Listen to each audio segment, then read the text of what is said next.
de este lado y también del otro lado está cortado así que falta gran parte del anillo exterior del Coliseo. La grande destrucción del Coliseo ocurrió no tanto por las guerras, tampoco por el tiempo que pasó, sino sobre todo por la bárbara costumbre de las nobles familias papales de la Roma medieval, renacentista y barroca, y también los papas mismos que durante siglos fueron los reyes de Roma, que aprovechaban de los monumentos de la Roma pagana para utilizarlos como verdaderas canteras de materiales de construcción, de mármol. Esto es lo que ocurrió con el Coliseo. Con las piedras del Coliseo prácticamente construyeron la fachada de la Basílica de San Pedro, que es imponente. Y no solo San Pedro, sino también la Basílica de San Juan de Letrán y otros palacios de Roma. Entonces, imagínate, podemos imaginar la gran cantidad de piedras que se llevaron. Pero esta destrucción terrible, este saqueo del Coliseo, acabó gracias a la intervención de un papa del siglo XVIII. Porque en el siglo XVIII cambia la mentalidad. Antes del siglo XVIII no existía el sentimiento que hoy nosotros, al contrario, tenemos bien fuerte de respeto sagrado de las cosas antiguas y arqueológicas. En cambio, antes del siglo XVIII no existía. Empieza en el siglo XVIII con la época neoclásica.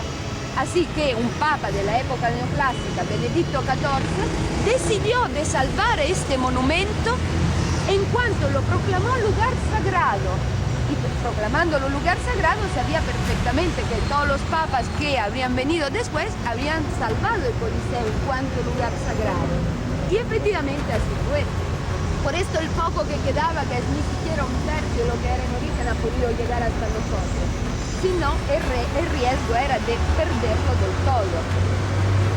Pero con esta maniobra del Papa Benedicto XIV, también nació la leyenda que nos cuenta que en el Coliseo los cristianos se daban como comida a las fieras. Una leyenda que pero es justamente leyenda, no es verdad histórica. Esto quiero decirlo para que no crean ciegamente a las películas que a menudo son americanadas verdaderas cuando nos cuentan estas cosas, porque los cristianos sí fueron matados en Roma, pero no en el Coliseo, sino en los circos. Los circos eran los hipódromos, digamos, de la antigua Roma, donde se hacían las famosas carreras de vigas y cuadrigas, como una película americana muy bien hecha en ese caso, que es Ben-Hur nos enseña. Entonces, pero no aquí. La leyenda de aquí nace por la razón que acabo de decirles, para salvar el Coliseo. Y efectivamente por esto se salvó. Vamos un poquito más allá.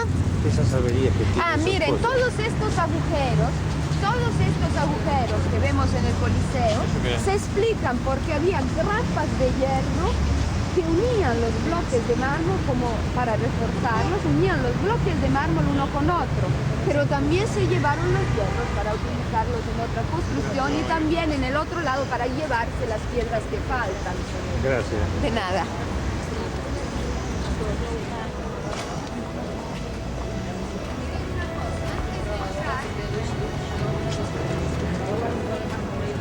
Recordarles otra vez que este es el arco de Constantino del IV siglo, dedicado a Constantino porque triunfó sobre Magencio, último emperador pagano. Y entonces este arco simboliza el triunfo del cristianismo sobre el paganismo porque Constantino en cambio fue el primer emperador cristiano. Y también quería decirles que ven aquella calle que está pasado el arco, donde se ven los techos de los autocares. Ahí vendrá a recogernos otro autocar, ¿de acuerdo? A la hora que ahora les diré cuando acabo la explicación, les voy a citar directamente allá en la calle. Prácticamente al final de la callejuela que lleva a la calle de los coches, nos verán ya, a mí se me reconoce bien con este verde, también verán a Amalia, que estará por ahí esperándonos, ¿de acuerdo? Ahora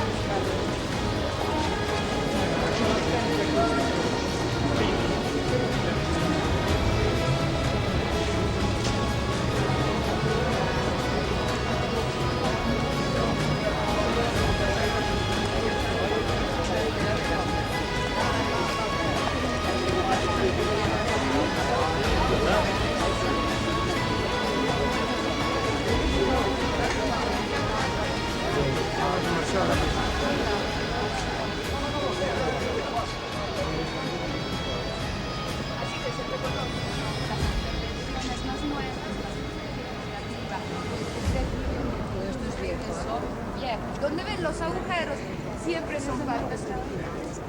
También los agujeros son de los andamios que utilizaban para construirlos, porque luego se cubrían con mármol, así que eso se veía. Y bueno, vamos a ver, con este libro ahora me voy a ayudar para enseñarles la diferencia entre cómo era respecto a cómo es el Coliseo. A ver, acérquense un poquito. Miren, al lado del anfiteatro había sido puesta una estatua colosal de bronce dorado que tenía 35 metros de altura y que representaba al emperador prácticamente Adriano, porque representaba al sol, pero fue puesta ya por voluntad del emperador Adriano, que de nombre se llamaba Helio. Helio en latín quiere decir sol, entonces prácticamente era su autorretrato, era homenaje a sí mismo. Y era colosal, por estar la estatua del sol así tan imponente al lado del anfiteatro, el atributo de la estatua pasó al anfiteatro mismo. Por esto fue apodado Coliseo. Por lo menos esta es la explicación que nos dan y con la que están de acuerdo los principales historiadores que han estudiado, arqueólogos que han estudiado el asunto. Y vamos a ver la diferencia entre cómo era y cómo es por fuera. Entonces hemos visto la única parte original exterior del Coliseo que todavía queda y que ha llegado hasta nosotros, nada que ver respecto a cómo era, o por lo menos gran parte del anillo exterior ha desaparecido. Pero algo ha quedado, cosa que no podemos decir del Coliseo por dentro, porque ahora dentro se ve así, piedras y nada más que piedras. Nada que ver respecto a cómo era, puesto que se perdieron todas las gradas donde sentaban los espectadores, ya gradas todas de piedras, de mármol. Entonces miren qué diferencia. 50.000 espectadores podían caber sentados en el Coliseo, sentando los ricos más abajo y subiendo poco a poco los más pobres, y otros 20.000 también de pie arriba en la parte superior bajo un pórtico, así que la capacidad total del Coliseo era para 70.000 personas. La parte central se llamaba la arena y era un tablado de madera donde se hacían los espectáculos. Hemos dicho que eran luchas, siempre violentas, siempre sangrientas. Y ahora en el centro del Coliseo la arena no se ve porque siendo de madera se quemó en los muchísimos incendios que ocurrieron en Roma. Esto no sería tan terrible. La cosa más grave es que desaparecieron los mármoles. Así que ahora en el centro del Coliseo se ven todos restos del sótano que había debajo de la arena, restos de ladrillos que son los restos de los almacenes, digamos, donde guardaban el maquinario para hacer el escenario del espectáculo arriba, y donde también estaban las jaulas de las fieras. Jaulas de las fieras que se utilizaban durante las luchas. Pero cuando sentaban aquí los romanos, el pueblo, por cuanto se podían divertir, no podían estar muy cómodos y tranquilos si bajo el sol se morían de calor, o sea, se asaban prácticamente. Y bueno, no podía ser, pero todo estaba bien calculado, porque sobre el Coliseo se montaba un toldo de tela que vemos en esta figura, en esta otra página, un toldo de tela llamado velarium, que para montarlo y desmontarlo era un trabajo complicadísimo. Y trabajaban para hacer este trabajo 100 marineros de la flota del mismo emperador, de la flota de Capo Miceno, trabajando así como nos cuentan en la página siguiente. Miren qué rollo de cuerdas y qué rollos de trozos de telas manobreados, cada uno por cuerdas diferentes. Por esto tenían que ser personas especializadas y entrenadas en hacer este trabajo muy especial. Entonces no era cosa nada fácil. 100 marineros de la flota de Capo Miceno. Y por fin en la última página tenemos también la reconstrucción de las jaulas de las fieras que estaban en el sótano del Coliseo, jaulas con las rejas que se abrían por medios mecánicos también desde lejos, con poleas y cuerdas, así que nadie arriesgara la vida enfrentando a la fiera que la dejaban hambrienta para que fuese más terrible durante la lucha. Todo funcionaba bien desde lejos, así que la reja se levantaba con las cuerdas y por pasarelas de madera la fiera subía arriba y empezaban ahí los espectáculos de las luchas entre gladiadores o entre fieras y gladiadores. Fíjense que el Coliseo fue construido en solo 8 años, entre el 72, cuando fue mandado a empezar por el emperador Vespasiano de la familia Flavia, y el 80, cuando fue inaugurado. 8 años nada más para construir este edificio tan imponente. Entonces, podemos entender o imaginar por lo menos el puesto en vidas humanas que está detrás de este edificio. Porque ¿quién trabajaba aquí? Los esclavos, como mano de obra. Esclavos que a lo mejor eran presos de guerra. Entonces los ponían a trabajar aquí, aunque no fueran personas expertas de este trabajo. Entonces morían miles de esclavos haciendo esta obra. Entonces siempre hay que tener mucho respeto del Coliseo en este sentido y de todos los otros imponentes edificios romanos. O sea, respeto de los que perdieron la vida para hacer algo tan importante. Aprovecho de este libro para enseñarles cómo era el Circo Máximo, el circo más grande y más antiguo de Roma, donde luego pasaremos con el autocar, pero solo no veremos todo lo que se ve aquí, porque ahora solo queda la huella del Circo Máximo. Aquí sí que ocurrieron las matanzas de los cristianos, pero en origen sobre todo eran los lugares para hacer las carreras de vigas y cuadrigas.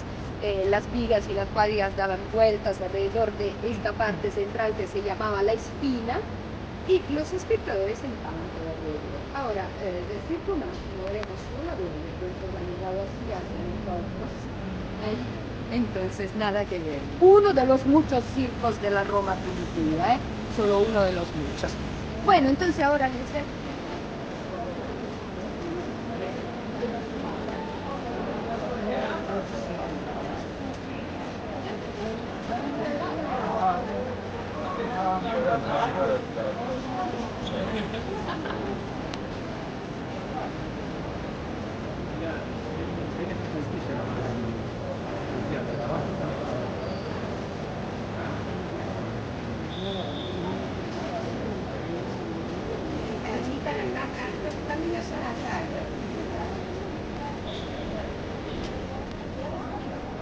Esto sumado a todo lo que dijo la guía, que siempre está esto la duda de que quede lo suficientemente claro. Yo traté de arrimarme siempre la mayor posible. Venía allá, vas a ver qué lindo que se ve allá abajo.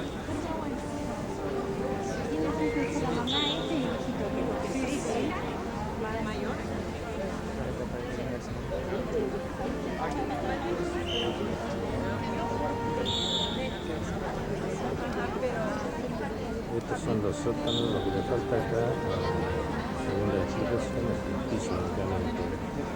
Estos son los sótanos donde mantenían cerrada la fiera, de manera que tuviesen suficiente hambre como para que fueran más agresivas. La parte de abajo, esta es la parte donde se sentaban los niños, y arriba,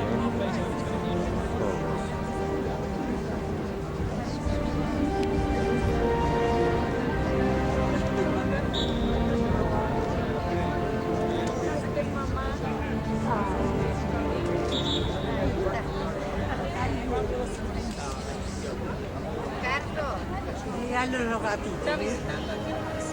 ¿Cómo están los gatitos? pedido especial de Camisa. Ven, Messi. Ven, Messi. Yo quiero ir a Miau.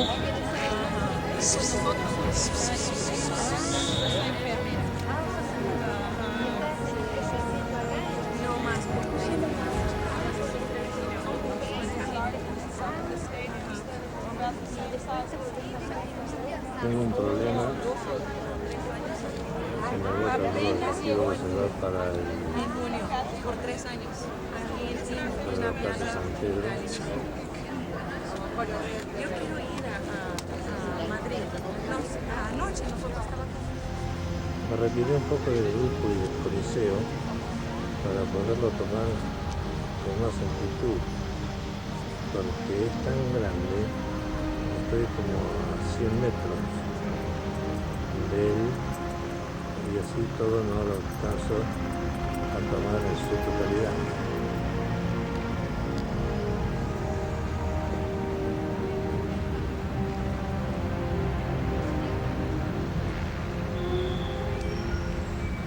Siguen los asombros de lo que se ve.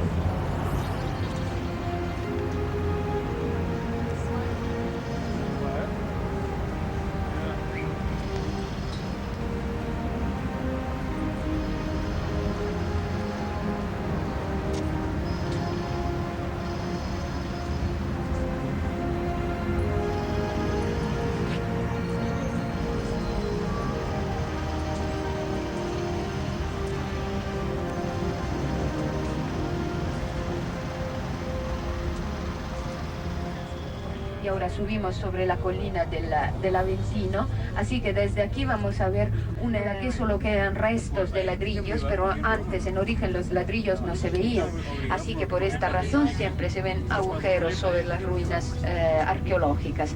O sea, estos agujeros se explican porque había grapas de hierro que sujetaban mármoles blancos o policromados sobre los ladrillos, pero llevándose los mármoles se llevaron también las grapas de hierro y por esto dejaron todos estos agujeros que vemos. Las ruinas de la Domus Augustana, del Palacio de los Emperadores, mientras estamos subiendo sobre la colina del Aventino, otra de las 7 colinas de Roma. Sí, prácticamente hemos dado la vuelta alrededor de la parte arqueológica más importante de Roma. A la izquierda tenemos la estatua de Giuseppe Mazzini, patriota que se considera uno de los artífices de la unificación de Italia.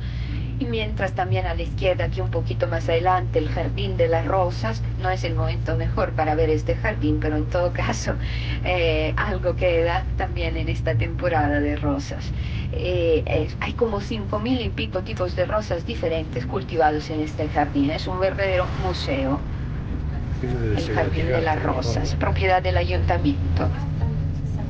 Y bajando de la colina del Aventino, llegaremos dentro de un momento al cruce allá abajo, donde en la esquina del cruce a la derecha se encuentra la iglesia basílica paleocristiana de Santa María in Cosmeri. Y continuamos ahora nuestro camino dirigiéndonos hacia el Vaticano otra vez.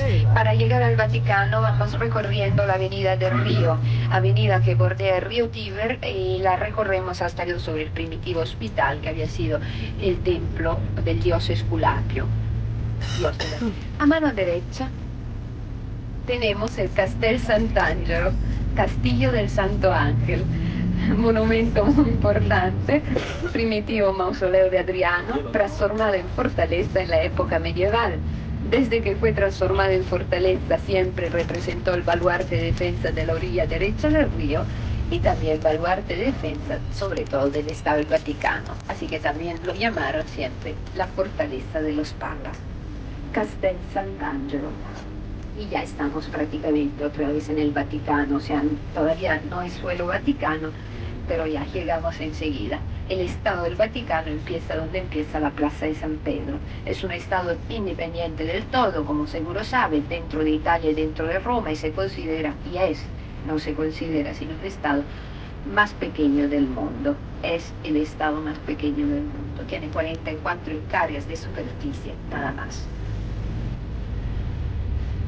Vamos a llegar ahora al Café San Pietro otra vez, que es esta cafetería de esta avenida apodada Avenida de la Conciliación, avenida que encima nos recuerda este tratado del 11 de febrero de 1929, el Tratado de la Conciliación, también apodado, porque gracias a ese tratado se consiguió la paz entre Italia y Vaticano, dividiendo los dos estados. Y bueno, aquí en la Avenida de la Conciliación tenemos esta cafetería de la derecha que se llama Café San Pietro, que es el punto de referencia